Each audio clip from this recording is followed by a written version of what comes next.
Pertempuran Kursk disebut sebagai pertempuran terdahsyat antara pasukan Jerman dan pasukan Soviet karena kedua belah pihak menggunakan kekuatan tank yang sangat besar.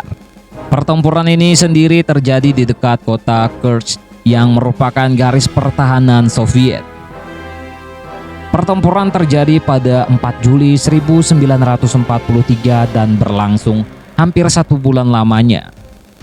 Jerman mengerahkan angkatan perangnya yang mencakup 800.000 pasukan infanteri, 2.700 tank dan kendaraan lapis baja, serta 2.000 pesawat tempur. Dan berhadapan dengan pihak Soviet yang memiliki kekuatan mencakup 1.300.000 pasukan infanteri, 3.600 tank dan kendaraan lapis baja, 20.000 artileri dan 2.400 pesawat tempur. Pasukan Jerman dipimpin oleh dua orang jenderalnya, yaitu Erich von Manstein dan Walter Model. Semua ini dimulai ketika Hitler memerlukan kemenangan di front timur, sehingga ia mengumumkan Operasi Citadel yang diharapkan dapat mengubah peta kekuatan di front timur, di mana akan membalas kekalahan di Stalingrad. Sebelumnya yang terjadi pada awal tahun, rencana ini sempat ditentang oleh ahli strategi hebat Jerman Heinz Guderian karena menurutnya tidaklah penting untuk menyerang Kursk. Akan tetapi rencana Hitler ini didukung penuh oleh Kurt Zeidler dengan mengungkapkan data bahwa Jerman harus menguasai objek-objek penting akibat dari pendudukan kota Kharkov pada bulan Maret sebelumnya. Objek penting ini letaknya di selatan dari Orel, dengan Moloarkhangelsk sebagai pangkalan utaranya, Kursk sebagai base tengah dan Belgorod sebagai base selatan. Pihak Soviet telah mencium adanya rencana ofensif dari Jerman ini dari peningkatan kekuatan Jerman secara besar-besaran di sekeliling titik tersebut dan dari mata-mata mereka di Jerman, Lucy, dan dari kode ultra yang dapat diterjemahkan oleh pihak Inggris dan diberikan langsung kepada Stalin. Stalin sempat bermaksud untuk menyerang Jerman terlebih dahulu sebelum serangan Jerman ini terjadi. Akan tetapi Marsekal Zhukov menyarankan untuk membiarkan Jerman menyerang terlebih dahulu dan mengalahkan mereka dengan pertahanan yang telah dia rencanakan. Pertahanan ini dibuat dengan skala yang belum pernah ada sebelumnya, di mana pihak Soviet dengan cepat menambah jumlah pasukan militer dan merekrut 300.000 orang sipil untuk bekerja bersama-sama membuat jebakan tank, ladang ranjau, senjata anti-tank, dan posisi defensif lainnya sebagai antisipasi dari serangan Jerman. Seharusnya waktu Jerman melakukan penyerangan adalah 4 Mei 1943. Tetapi Hitler ingin menunggu tank Panther dan kendaraan penghancur tank berat Ferdinand atau Elephant siap dioperasikan. Setelah itu sempat terjadi beberapa kali pengunduran waktu penyerangan. Tanggal 12 Juni merupakan tanggal yang direncanakan selanjutnya. Akan tetapi kekalahan dari Front Afrika di Tunisia memaksa Hitler untuk mengundurkan waktu penyerangan selama hampir 3 minggu hingga bulan Juli 1943. Pada malam tanggal 3 Juli 1943, sehari sebelum penyerangan, pasukan Jerman menyusup untuk membersihkan dan menyiapkan jalan melalui beberapa ladang ranjau dengan cara menusuk ranjau dengan bayonet, mengangkatnya dan mengamankan dengan tangan. Pada tanggal 4 Juli 1943 pukul 14.45 waktu setempat, ratusan pesawat Stuka Jerman yang tergabung dalam 5 grup armada udara keempat menyerang area sekitar Butovo yang terletak 500 yard di dalam garis pertahanan Soviet sepanjang 2 mil. Serangan ini berlangsung selama 10 menit dan dilanjutkan dengan gempuran meriam dan roket artileri untuk membuka posisi pasukan Uni Soviet. Armada Panzerkorps ketiga bergerak menyerang posisi Soviet di sekitar Safidovka, Alekseyevka, dan Lusanino. Pada waktu yang bersamaan di Butovo, resimen pegawal senapan Soviet ke-199 diserang oleh resimen Panzer Grenadier ketiga. Dataran tinggi sekitar Butovo mampu dikuasai oleh divisi Panzer ke-11. Di arah barat Butovo, divisi Panzer ketiga menghadapi perlawanan sengit dari pihak Soviet sehingga tidak mampu untuk mengamankan sasarannya hingga larut malam. Sementara itu, armada Panzer Korps kedua melancarkan serangan pendahuluan untuk mengamankan pos pengamatan yang akan digunakan untuk pertempuran selanjutnya. Di sini mereka mendapatkan perlawanan yang kuat hingga harus menggunakan penyembur api untuk mengamankan bunker dan pos penjagaan. Pada pukul 22:30 Marsikal Zhukov memerintahkan tentara merah untuk membalas dengan melancarkan bombardiran artileri bertubi-tubi ke posisi Jerman yang mampu memperlambat gerak dari Jerman. Esok harinya secara mengejutkan, serangan balasan yang dilakukan Angkatan Udara Soviet berhasil membombardir sejumlah pangkalan Luftwaffe serta formasi tank Jerman yang menimbulkan korban yang tak sedikit pula dari serangan mendadak tersebut. Namun, serangan udara Jerman juga menimbulkan kerugian yang tak sedikit bagi armada tank Soviet. Di medan Perang Utara, pergerakan pasukan Jerman ke-9 mengalami hambatan yang jauh lebih berat.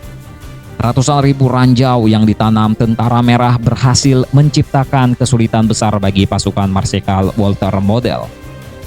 Kemajuan yang diperoleh terlalu sedikit.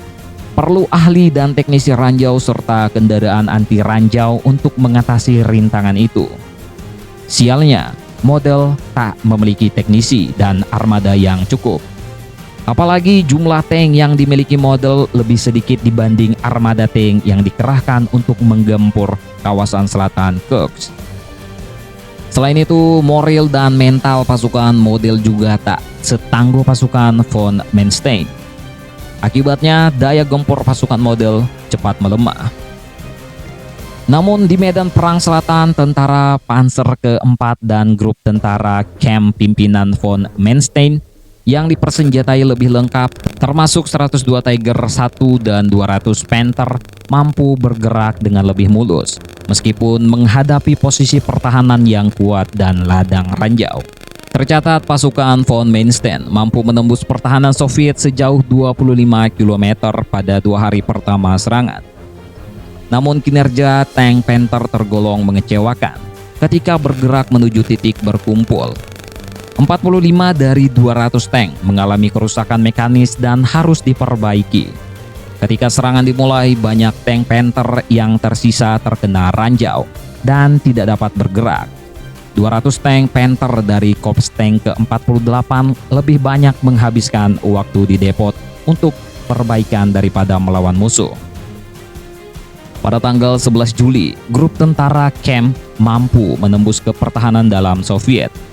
Pada saat ini, von Manstein mengira ia telah terbebas dari ladang ranjau dan dapat menghancurkan sisa-sisa pertahanan Soviet.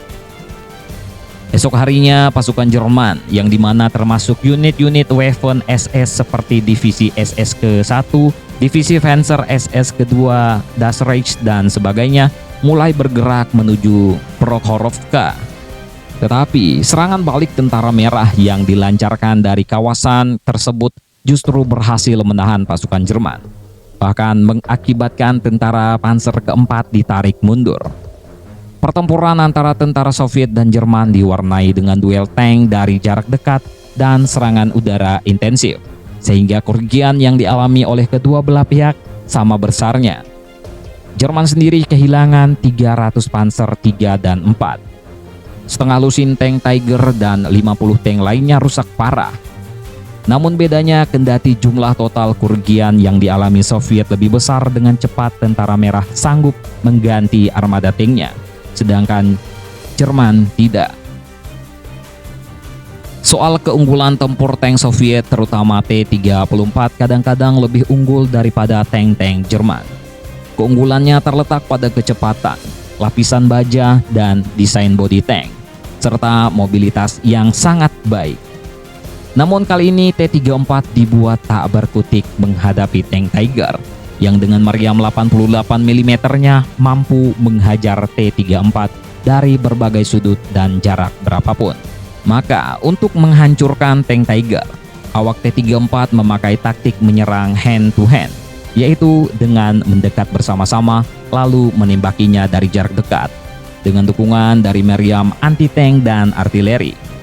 Itu dilakukan mengingat meriam 76 mm T-34 tak mampu menghajar Tiger dari jarak yang jauh, serta pelindung Tiger yang tebal tidak mampu ditembus oleh meriam T-34 waktu itu.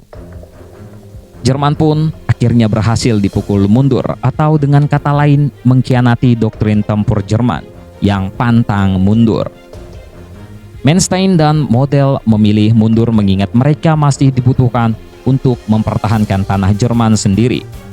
Apalagi ketika 17 Juli Hitler akhirnya memutuskan membatalkan operasi dan memerintahkan unit-unit SS menuju Italia untuk melawan invasi sekutu di sana. Hanya divisi Panzer SS pertama yang berangkat ke Italia tanpa perlengkapan mereka.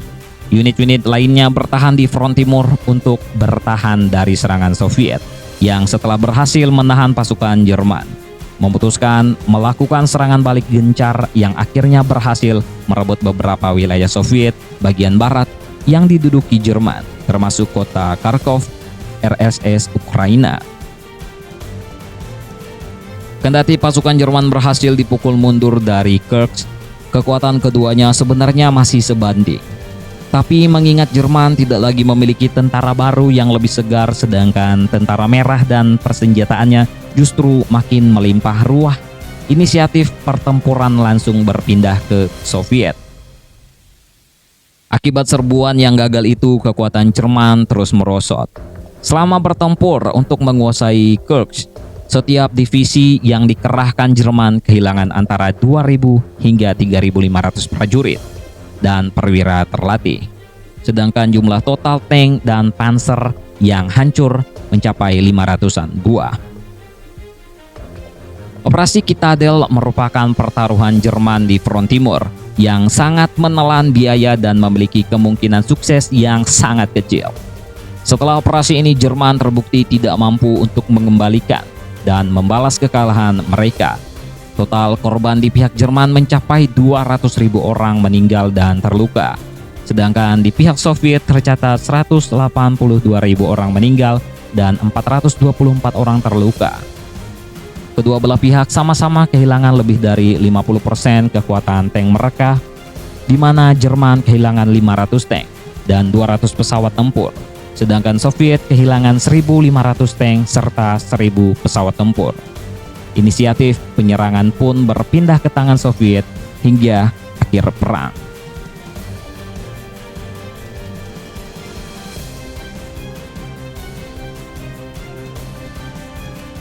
Tentang ini, bagaimana menurut kalian, coy?